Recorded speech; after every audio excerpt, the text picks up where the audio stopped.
Hello friends, movies all অ্যাবাউটে আপনাদের স্বাগত। বিক্রম চ্যাটার্জি, মধুমিতা সরকার, দর্শনা বণিক অভিনীত সূর্য মুভির ট্রেলার ড্রপ করা হয়েছে। এটি মূলত একটি মালায়ালাম মুভি চার্লির রিমেক।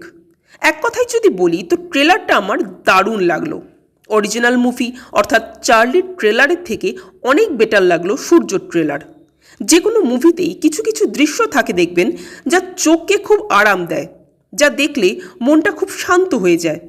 এই ট্রেলারের প্রায় সবকটা দৃশ্যই কিন্তু সেরকমই। যে ধরনের লোকেশনে শুটিং হয়েছে সেই লোকেশনটা দারুণ, এবং সেই লোকেশনটাকে যেভাবে ক্যামেরার মাধ্যমে ফুটিয়ে তোলা হয়েছে সেটা জাস্ট দুর্দান্ত। এর এডিটিং, কালার কারেকশন, সিনেমাটোগ্রাফি অসাধারণ।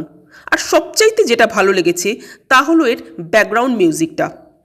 ট্রেলারের শুরু থেকেই ব্যাকগ্রাউন্ড মিউজিকটা এর সাথে সাথে চলেছে এবং এত সুন্দরভাবে মিশেছে দৃশ্যগুলোর সাথে যে জাস্ট বলবার নয়।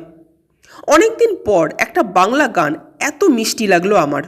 বরং বলা যায় এই গানটা অর্থাৎ এই ব্যাকগ্রাউন্ড মিউজিকটা কিন্তু অনেক বেশি এনহ্যান্স করলো ট্রেলারের সৌন্দর্যটাকে।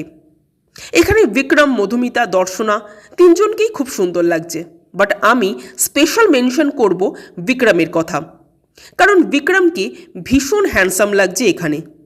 পারিয়ার পর কিন্তু সম্পূর্ণ অন্য রূপে বিক্রম এখানে ধরা দিতে চলেছেন। পারিয়াতে তার ক্যারেক্টারটা যতটাই রাফ অ্যান্ড টাফ ছিল, এই সূর্যতে কিন্তু তার ক্যারেক্টারটা ততটাই রোম্যান্টিক। প্রথম যখন এই মুভির পোস্টারটা আনা হলো তখন সেই পোস্টারটা আমার আহামরি কিছু লাগেনি। একটা মোটামুটি ঠিকঠাক পোস্টার মনে হয়েছিল একটা টিপিক্যাল লাভ স্টোরিই হবে, তার চেয়ে বেশি আর কী বা হবে। যদিও তখন আমি জানতাম না যে এটা চার্লির রিমেক, বাট ট্রেলার আসার পর আমার সব ভুল ভেঙে গেল। যা এক্সপেক্ট করেছিলাম তার চেয়ে অনেক অনেক বেশি প্রোভাইড করতে পারলো এই ট্রেলারটা। যতই রিমেক মুভি হোক না কেন, অরিজিনালের থেকে অনেক বেটার ট্রেলার হয়েছে এই সূর্য ট্রেলারটা। এবার দেখা যাক মুভি যখন রিলিজ করে তখন তা অরিজিনালকে মাত দিতে পারে কি না। আমার তো এই ট্রেলারটা ভালোই লাগলো।